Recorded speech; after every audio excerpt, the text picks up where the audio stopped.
رانا ثناءاللہ صاحب وہ قومی اسمبلی کے اجلاس میں قرآن کا حلف اٹھا کے کہہ رہے ہیں کہ مجھے سیاسی انتقام کا نشانہ بنایا جا رہا ہے، میرا کسی منشیات فروش ہے اور منشیات فروش کرنے میں کوئی کردار نہیں ہے۔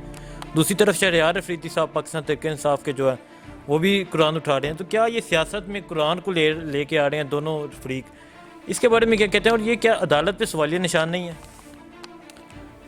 میں تو یہ کہوں گا کہ اگر رانا ثناءاللہ صاحب کی بات کریں تو رانا ثناءاللہ صاحب پہلے اگر آج تو قرآن لے کر آ گئے ہیں، رانا ثناءاللہ صاحب نے کیوں نہیں قرآن لائے وہ ماڈل ٹاؤن کے کیس میں؟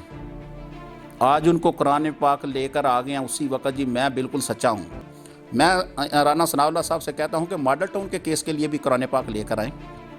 یہ جو گجرانوالہ میں جو ایک ضمنی الیکشن ہو رہا تھا اس میں آپ نے دھاندلی کرنے کی کوشش کی تھی، پھر ادھر اس وقت کے پولیس نے آپ کو روکا، تو آپ قرآن لے کر آئیں کہ آپ نے وہاں سے بیلٹ باکسز اس وقت نہیں اٹھائے تھے؟ آپ کے کون کون سے اقدام ہیں؟ ہر معاملات میں آپ دنیا کے سامنے بے نقاب ہیں۔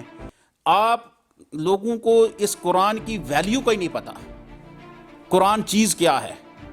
لیکن میں یہی کہوں گا کہ بینگ اے مسلم کہ ہمیں اپنے معاملات، یہ دنیا کے معاملات آپس میں ویسے ہمیں اس کو فیس کرنا چاہیے، ہمیں اللہ کے دین کو اور اللہ کو اس چیز میں شامل نہیں کرنا چاہیے۔ کیوں؟ اگر ہم اپنا گریبان دیکھیں گے نا تو ہمیں اپنا آپ خود پتہ چل جائے گا کہ ہم ہیں کیا۔ اگر آج اللہ تعالیٰ کی لاٹھی، میں سمجھتا ہوں ایک اللہ تعالیٰ نے اگر رسی ڈھیلی کی ہوئی ہے تو ہمیں اس چیز سے یہ نہیں غلط اقدام کرنا چاہیے کہ اللہ تعالیٰ کو بالکل پتہ نہیں ہے کسی چیز کا۔ خدا کی ذات ہر چیز دیکھ رہی ہے، رانا صاحب آپ کو بھی دیکھ رہی ہے، شہریار افریدی صاحب کو بھی دیکھ رہی ہے۔ رانا صاحب کی طرف سے یہ بیان دیا گیا تھا کہ میاں نواز شریف صاحب کا استقبال کرنا حج کے برابر ثواب ہے۔ بندے کی اس کی ذہانت آپ اس لحاظ سے بھی دیکھ لیں، ابھی آپ نے خود ہی کہہ دیا ہے کہ اگر ایک انسان کو کہ جو اس ملک اور قوم کا مجرم ہے اس کے بارے میں ان کے الفاظ یہ ہیں کہ اس کا استقبال کرنا ایک حج کے برابر کے ثواب ہے، تو نعوذ باللہ اس کے لیے پھر قرآن مجید کیا ہے، اسلام کیا ہے، دین کیا ہے؟ وہ جہاں چاہے مرضی قرآن پاک کو پکڑ لیں۔ ان کے لیے حج کے، جب ان کو پتہ ہی نہیں کہ حج کی معنی کیا ہیں، اور حج کو تشبیہ دے رہے ہیں کہ جی آپ اس کو دیکھ لیں، استقبال کر لیں میاں نواز شریف کو تو حج کا ثواب ہے۔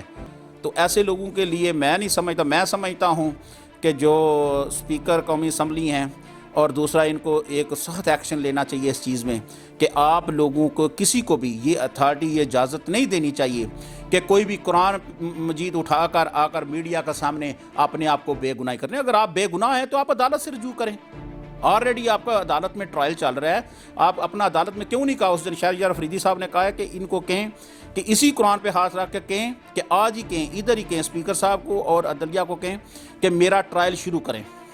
اگر آپ بے گناہ ہیں تو آپ اسی وقت کہتے میرا ٹرائل شروع کرائیں۔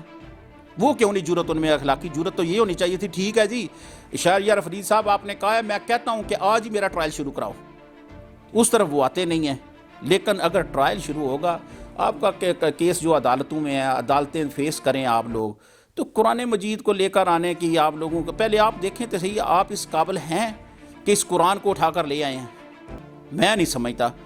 میں سمجھتا ہوں اگر میں سچا بھی ہوں نا تو مجھے قرآن کو اٹھا کے نہیں لانا چاہیے۔ یہ دنیا کی باتیں ہیں، دنیا کے کام ہیں، دنیاوی چیزیں ہیں، ان کو خود ڈیل کرنا چاہیے۔ یہ کیا چیز ہے کہ آپ اس کو قرآن پاک کو لے آئے ہیں؟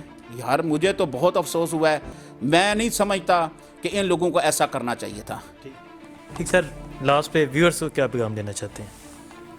ویورز کو میں یہی پیغام دینا چاہتا ہوں کہ میں آپ لوگوں کا بہت مشکور ہوں، انتہائی مشکور ہوں آپ لوگوں کا، اسپیشلی نیا پاکستان کا، کہ ان لوگوں کی وجہ سے آپ لوگوں نے لاسٹ ٹائم بھی جو میں نے بات کی تھی بہت سارے لوگوں نے اچھے کمنٹس دیے تھے، اور میں سمجھتا ہوں، میں کوشش کرتا ہوں کہ اپنی آواز اپنی عوام کی آواز بنوں۔ کیوں؟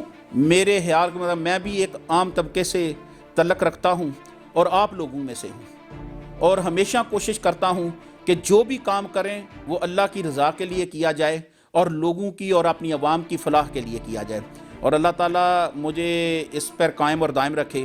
اور انشاءاللہ تعالیٰ میں صرف آپ لوگوں کو یہی کہوں گا کہ وقت بہت جلدی انشاءاللہ تعالیٰ پاکستان کا بہت بہتر وقت آنے والا ہے، اسپیشلی نوجوانوں کے لیے۔